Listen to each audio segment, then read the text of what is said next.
The fair is always thrilling, and as Dean Borg finds out in tonight's Fair Flashback, sometimes those thrills were mind-blowing. There's no debate. The Iowa State Fair today is spectacular, but it always has been, Sean. In fact, they used to crash locomotives at the grandstand. Yeah, that started back in 1896. It was an Iowan who brought his idea to the board and said, I'd like to present this big spectacle of crashing these two trains together. And they laughed him out of the room, basically. I would too. Yeah, and he was persistent. And they did finally approve it because he knew it would be very profitable for him and for the fair, and it was. So they built tracks in front of the grandstand and crashed locomotives. Yep, it took a lot of work, had to lay those tracks in from different lines south of the grounds and then crashed them together. And then cleaned up the junk afterwards, of course, but Yep. did it succeed? Yes, so in many years it was always a huge success. His final one he did was in 1932, and as you can see we had the Roosevelt and the Hoover trains going after each other. It always had kind of a political overtone too, didn't it, in naming the locomotives? Yeah, in 1896 they had the silver bug slammed against the gold bug. It was a thing of that day, so yeah.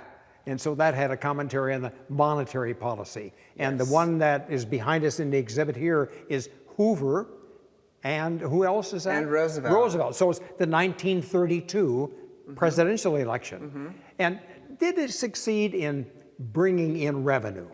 It did, and especially in 32. We called that the crash that saved the fair. Because, Saved the fair? Yeah. It was in the midst of the Depression, the fair was, and they had some lean years, and that fair particularly had several wet days. So they really looked to this last event of the fair on the last day to bring in crowds.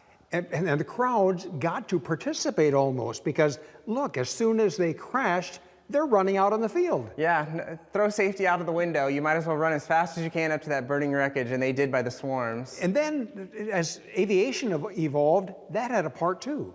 Yeah, they used to have a gentleman that would fly different planes, and he proposed that he'd fly it into a house. Well, the police found out about this and said, well, we'll arrest you if you do that.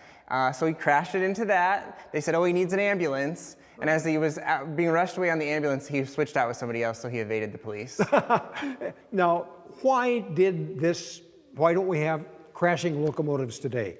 Well, now we have computer-generated movies that we can take us to anywhere and any place and show us all kinds of things. Back then, this is about as good as it got. Spectacular, as is the Iowa State Fair today. And do you have anything in mind as to how you're going to top that? I don't know. That one would be tough to top, but hopefully in the next few years we'll get up there with that. Thank you, Sean. Thank you.